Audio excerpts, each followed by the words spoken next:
قول الحمد لله. الحمد لله ان ده حصل، البنك الاهلي جاب التاني. الحمد لله ان انت ما خدتش 7 دوري مع العبيط اللي بيدربنا ده، اقل جمله تتقال عليه عبيط.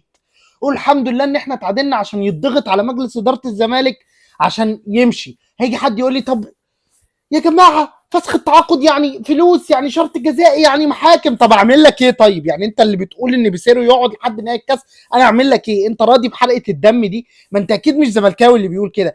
حل معاه بالتراضي ومشيه، روح استلف فلوس واديله، اعمل اي حاجه، لكن انت اللي جبته تتحمل مسؤوليته وتمشيه، لكن ما يفضلش ده هينزلني سادس دوري، ده فقيع مش ممكن.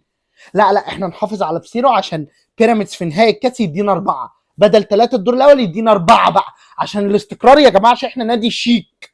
احنا نادي لما بيجيب اللعيبه بيطلع المتحدث احمد سالم يقول لك بعد اذنك احنا نادي كبير، اكبر قلعه رياضيه في مصر. يغور ونجيب مدرب جديد وهنفور الفرقه دي باذن الله. الزمالك بيتعادل 2-2، وقبل ما يتعادل 2-2 هاشتاج ارحل يا بسيرو دلوقتي كده ضغط على السوشيال ميديا على حسين لبيب عشان ما بيتحركش لما بنضغط عليه. الزمالك اتعادل 2-2. الزمالك ابتدى بمين؟ السبوره اللي من ساعه ما جبتها انا بجيب سبوره اللي في سيرو، ما برضو دي غلطه. لا العكس ولا ايه؟ ده ايه ده؟ لا مؤاخذه يا جماعه. عواد في الجون 3-4-3، صلاح مصدق والزناري نجم المباراه، وحسام عبد المجيد، عمر جابر، دونجا، عبد الله بنتايج، شحاته، ناصر منسي، ناصر ماهر المغفور له. الزمالك في اول 34 ثانيه عمل احسن 34 ثانيه ليه الموسم. 3-4-3 كله ابتدى يضغط، صلاح مصدق طلع، كله طلع، واتبقى حسام عبد المجيد بس هو اللي ورا، وعمل الطويله، خبطنا عرضيه، جبنا جون، احلى 34 ثانيه. بعد كده ايه اللي حصل؟ اتدخل البرتغالي بقى قال لك بس 1-0 الله اكبر، يلا كله ورا كله ورا كله ورا كله ورا كله، بس هدول كلهم ورا كده، ايوه جنب عواد احمى اخوك كده. ده كان شكل الزمالك حرفيا بناصر منسي قاعد في خد صلاح مصدق. ده كان شكل الزمالك اللي عامل البيلند ناصر منسي. ده شكل الزمالك مع البرتغالي.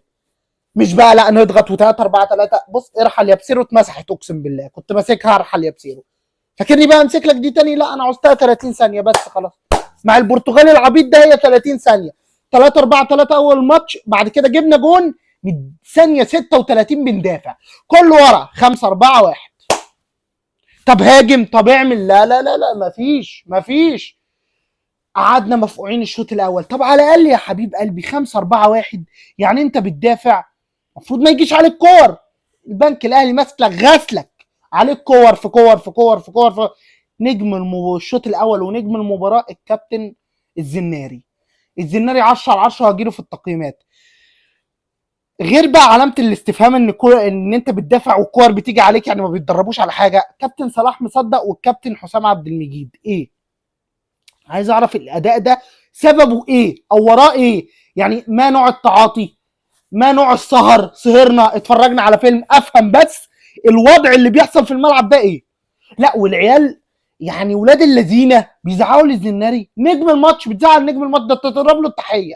اقسم بالله عك الشوط الاول عمال تطوح والبنك الاهلي يهاجم، تطوح والبنك الاهلي يهاجم.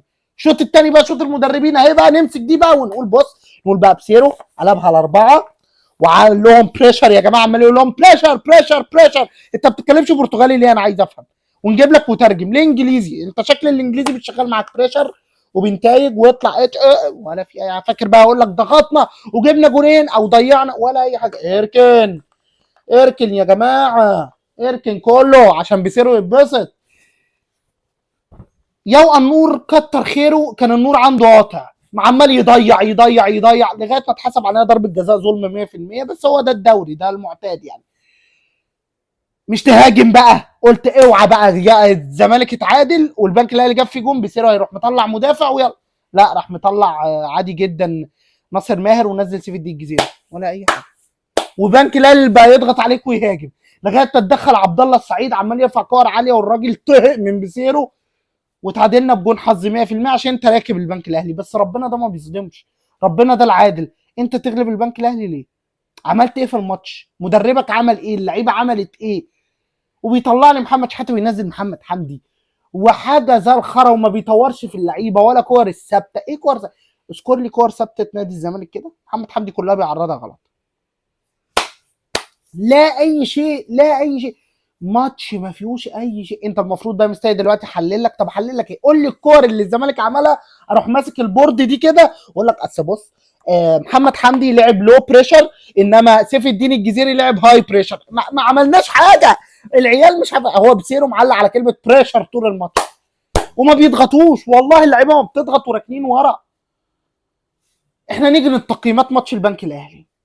محمد عواد الله اكبر عليه 0/10. هتقولوا لي بتقلد اسلام مهدي؟ اتفرج على محمد عواد عمال يباصي غلط وبيغلط الزناري وهو الجون 50% منه. بنتايج بعيدا عن العرضيه جايه من عنده، الوحيد اللي كان بيضغط والوحيد اللي كان عايز 7/10. حسام عبد المجيد وصلاح مصدق الكومبو ده كده كده 4/4. صفر بعد الجون التاني ده صفر. العيال تايهه. حسام عبد المجيد تايه، صلاح مصدق دوران ميدان عمال يلف، يوقع النور عمال يلف بيه. ولا اسوأ ماتش لصلاح مصدق. ويا فاجر طولك 190 سم ومش عارف تنط والواد يجيبها منك، يا فاجر يا فاجر. صفر. هو حسام عبد المجيد الزناري رجوله اقسم بالله. الزناري 9/10 ومش بروش. انا من وجهه نظري الزناري رجل المباراه اصلا. الواد راجل بكل المقاييس. دونجا انا مش هقيمه، خلاص بره التقييم، صفر. عبد الله السعيد انت هتشوف انه عمل كام ميس باص، اقسم بالله عبد الله السعيد ده بيحارب وهو اللي بيلعب الكور العاليه. الراجل طهق وبدنيا عامل لك كل اللي عليه. انا شايف انه عمل ماتش 8/10 ممتاز. كابتن عمر جابر 34 ثانيه من الشوط الاول 10/10 ممتاز.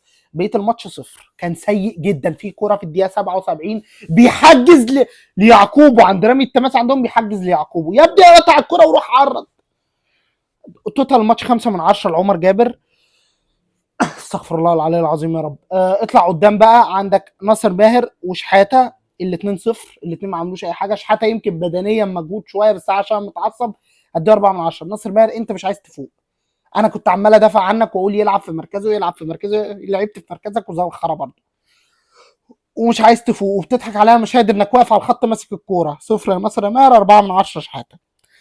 ناصر منسي عمل اللي عليه 8/10. مهاجم فتاك، الله اكبر عليك يا ناصر منسي. تاني نجم المباراه هو عبد الله السعيد بعد الزناري. اللي نزلوا محمد حمدي، هو الواد بيلعب مش في مركزه بس انا مش عارف ليه بيباصي لورا. 4. ايشو 5 كان عمل كام كوره خطره. الجزيري على الجون اللي جابوا 6 مع اني ما بطيقوش. كابتن بيسيرو تقييمي ليك نفس تقييم ماتش المصري 10/10. مباراه رائعه يا جدعان. خطط للمباراه صح، غير صح. تدخلاته في المباراه ممتازه. عمال يقول اللعيبه بريشر وبيعلمهم وكور ثابته. لا لا، انا شايف لو هانز فليك بيفكر يمشي من برشلونه، بيسيرو هو الحل الامثل لبرشلونه بجد والله. انتوا مش شايفين مدرب شخصيه، جسم رفيع، زعيق، خناقه، بيدرب اللعيبه على حاجات فقيع. صفر صفر كبير يا بسيرو، صفر كبير. يا ريت تغور وتمشي وتسيبنا يا ريت. كابتن حسين لبيب ارجوك الحق ال4 سنين الباقيين لك، مشي بسيرو. هات مدرب مصري لحد ماتش الكاس. كل اسبوع نفس الريل لما بنتعادل بعيد هي. مشي بسيرو. هات مدرب مصري لحد ماتش الكاس. بعد ماتش الكاس هات مدرب اجنبي. هات لعيبه. هات اللي كنا بنتكلم عليه ده ادم كايد. هات ما اقول كوتيسا والله الناس هتضحك وهتضحك لان احنا ما بنجيبش حد وبنقعد نتكلم بس. وكريم البركاوي. كريم البركاوي عايز 1,700,000. ما تفتكرش انه هيجي لك. الزمالك باخره الاجنبي كان مش لك 700,000 وما بيدفعهمش. كريم البركاوي عايز 1,700,000. انت اي اجنبي تقيل هيعوز لك 2 مليون 1,700,000 زي الاهلي. جراديشار بياخد كده واللعيبه الكبيره بتاخد كده. انت عايز تجيب لك اجنبي ب 700,000 تجرب جرب زي مشلاك بقى والشغل الحماصي ده. ده مشلاك اصلا بياخد 1,500,000 ونص مرتبه كان الرائد. عايز اقول حاجه في اخر الحلقه بقى. صديق زيزو معتز اللي هو بتاع يا برو بعد اذنك يا برو ما تجيش نادي الزمالك تاني عشان انت ما عندكش عضويه. انت وانت زيزو نجم الفريق الاول ما كناش بنطيقك يا برو. فيا ريت ما تجيش عشان هنطردك المره الجايه. المره دي دخلناك قعدناك في الجنينه، المره الجايه نطردك بره النادي. وبعد اذنك اسمها يا برو مش يا برو. يا برو دي بيقولها الفلاحين، اسمها برو بالبي. انا مش طايقك اصلا ولا طايق زيزو مع كامل احترامي. انت بتيجي النادي ليه من غير عضويه يا ريس؟ انت مش خلاص سنتك اتقطعت بينا؟ يعني زيزو بيجي بيتدرب وعشان ما يتخصمش عليه فلوس خلاص هرشنا زيزو على حوار الفلوس ده. انت بتيجي ليه؟ لازم ده ما يجيش يا جماعه. وايه الصحفيين اللي كانوا موجودين دول كل دول ما يجوز. زيزو يجي يتمرن ويتكل على الله لغايه ما يروح الاهلي. سهله وبسيطه. هو احيي مجلس الاداره اللي عامله بس لا احييه في كل الملفات الباقيه. هو مجلس اداره الزمالك ده كده لازم تضغط عليه عشان يتحرك. لازم نضغط عليها يا جدعان. هاشتاج ارحل يا بسيرو، مدرب مصري يا مؤمن سليمان، يا اللي كان بيدرب البنك الاهلي اسمه ايه ده، انا متصور معاه نسيت اسمه، طارق مصطفى، لحد ماتش الكاس وبس. واقفل بقى على كده، وهات مدرب اجنبي بلعيبه. هتجيب مين؟ بص انت محتاج باك يمين، محتاج سنتر باك، لا مش محتاج سنتر باك، محتاج تفوق السنتر باك بتوعك، مركز 6، وينجين يمين وينجين شمال، وراسين حربه. يعني انت محتاج 7 8 لعيبه. يعني اصرف بقى وفك الكيس بقى. اكتوبر، ممدوح عباس. يا جماعه انتوا شفتوا لما ياسين منصور كان بيدعم النادي الاهلي، كان بيدعم النادي الاهلي في احترام، يعني بيدي فلوس ما بيذلناش. ممدوح عباس عمال يذل فينا، طالع بيقول للعيبه انا بديكوا فلوس، وايه المنظر ده؟ يعني مرتضى منصور لو كان بيعمل كده كان رئيس النادي، وكان بيدي فلوس فعلا، وكان بيجيب لعيبه فعلا. ممدوح عباس ما جابش اي لعيب وبيذل فينا. وبعدين انت مش رئيس النادي اصلا. كابتن حسين لبيب انت ما بقتش مخلي للزمالك اي شخصيه اي هويه. ايه القرف ده يا كابتن حسين؟ لا اله الا الله في نادي الزمالك. انا اتفقعت زي كل مشجع زملكاوي، ما فيش مشجع زملكاوي يجي يقول لي الشرط الجزائي بتاع بسيرو يتفسخ وندفعلوش يروح المحكمه، قضيه جديده يلا قفل باب قيد كمان. هتقول لي انت مش حاسس بالنادي؟ يا عم اقول لك ايه، طب ما انا تعبت، انت عاجبك بسيرو ده؟ يا عم انا صارف في السبوره دي وجايبها عشان احلل عليها تكتيك، يا عم خليها حلل الفلوس وهات مدرب عنده تكتيك. ده هتخليني اقول يا ريته جروس ما مشي؟ ما هو جروس بلع بيراميدز 3، انا اعمل ايه في الزمالك ده؟ الزمالك طهقني يا جدعان اقسم بالله. لازم بس احنا وراه وهندعمه، وان شاء الله هنرجع عادي. ويقولوا الزمالك قادم، قادم، زي ما خدنا السوبر الافريقي وخدنا 2 دوري وبنغلب الاهلي وبيراميدز، هنغلبكم. ده ما بيموتش والله، ما بيموت، عشان الاهلاويه اللي هيتفرجوا على الحلقه. هنرجع باذن الله. وفي نهايه الحلقه ما ننساش ندعي لاخواتنا في غزه، ربنا ينصرهم. سلام.